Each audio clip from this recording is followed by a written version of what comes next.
America का F-35 world का best 5वीं पीढ़ी का फाइटर जेट है।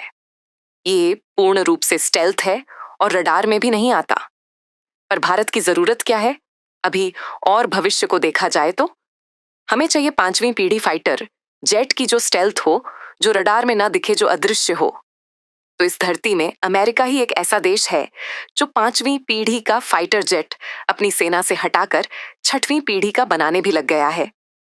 और भारत के साइड में चीन 5वीं पीढ़ी एयरक्राफ्ट अपनी सेना में शामिल कर चुका है, जिसे चीन ने अमेरिका के एयरक्राफ्ट को कॉपी करके ही बनाया है।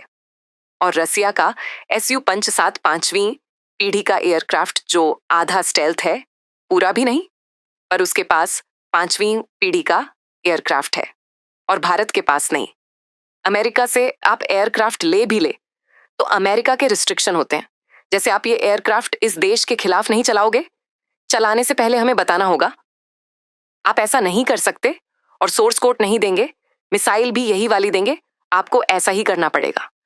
इन सब बातों के बावजूद भी अगर सरकार बदल गई और अमेरिका को कुछ लगा तो वह एयरक्राफ्ट देने में देरी कर देगा या बंद कर देगा।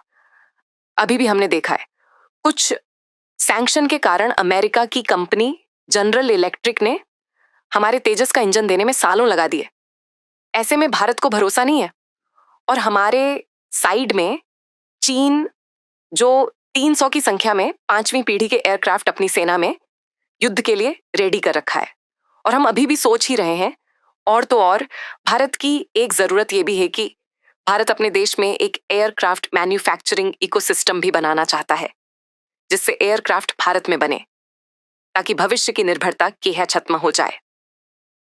तो इसे देखते हुए भारत के पास ऑप्शन रूस का Su-57 ही बचता है, जो हमारी सारी बात और शर्त भी मान रहा है। भारत में ही एयरक्राफ्ट बनाएंगे, रूस टेक्नोलॉजी भी देगा, रूस सोर्स कोड भी देगा और भारतीय मिसाइल ब्रह्मोस भी लग जाएगी और फैक्ट्री भी। तो यह भारत के आने वाले भविष्य को देखते हुए जरूरी हो जाता है, जिससे भारत की सभी जरूरतें पूरी होती है।